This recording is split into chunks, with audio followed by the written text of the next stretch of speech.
So a 40-year-old woman presents to the clinic with persistent heartburn, diarrhea, and a history of recurrent kidney stones. She also reports a family history of hyperparathyroidism and pancreatic tumors. Laboratory tests reveal hypercalcemia, elevated serum gastrin levels, and increased parathyroid hormone levels. Which combination of tumors is most likely present in this patient? Okay, so I kind of skimmed the answer choices in it. I see some trigger words in the stem. And then when I scan the answer choices, it makes me think of min 1, 2A, and 2B and those Okay. patterns.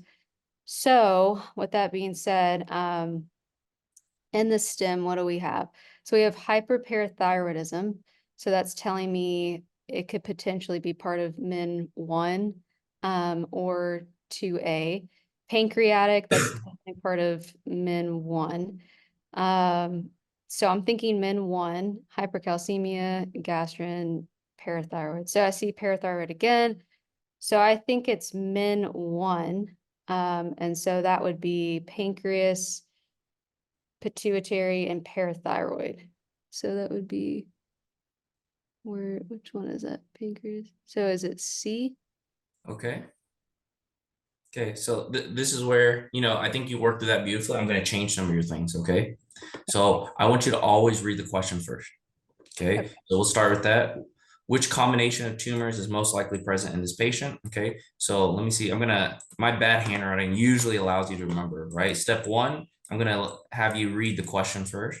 Step two, I want you to glance at the answer choices. Okay. After you glance at the answer choices, I want you to come up, oh, what system are we dealing with? Is this endo? Is this GI or whatever? Right. So obviously this is endo because we're doing endo questions, right? Number three, I want you to read the case.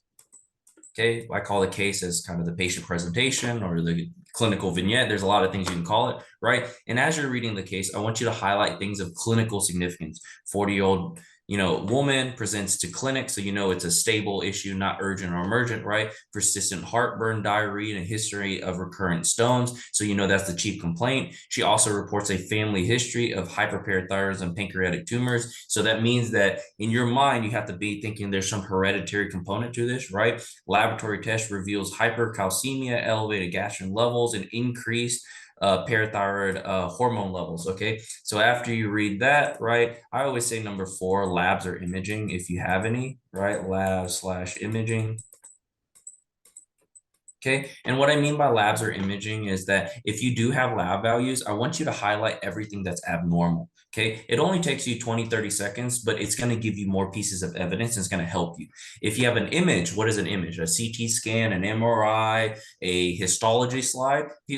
This test is not meant to test you. Are you a radiologist? Are you a pathologist? Right. And so really you got to be zoned in. Usually I say one of the test taking strategies is whatever they want you to look at is usually in the center of the screen, right? Usually, okay, it's not always the case, but it's usually in the center screen or somewhere in the middle of the screen. Number 2 is I want you to also look at the most blaring obvious thing. It's not going to be this speckle in the corner or something like that, right? It's going to be something obvious. That's why they're testing you on it. So that's step number 4. And step number 5, okay, this is one that takes you time, okay? But number 5, I want you to pick your gut answer choice, right? So after reading this and kind of going through the steps, you're like, okay, somehow I'm leaning towards C here. After you pick your gut answer choice, I want you to think to yourself, do you want to keep it or change it?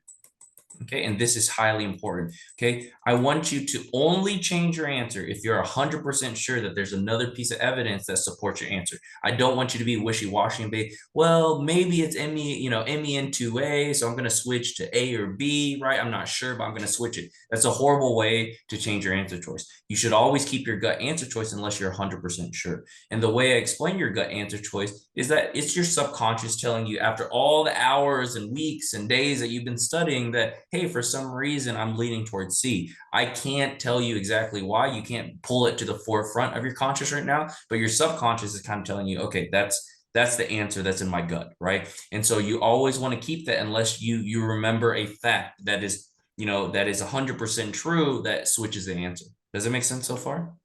Yeah.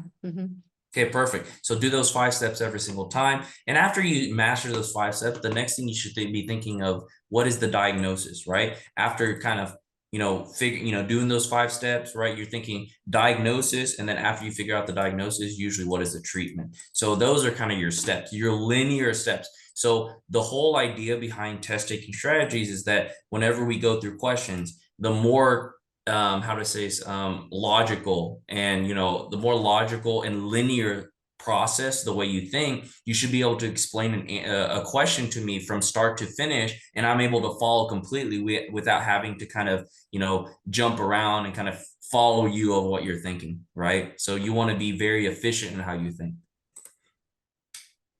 But this answer is 100% correct. This is a MEN 1, right? And things that you can help it with is that family history, like we talked about.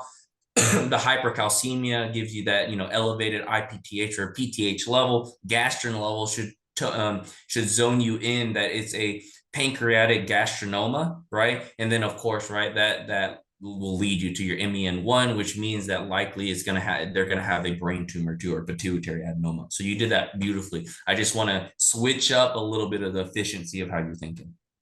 Okay. Yeah. What questions, concerns do you have?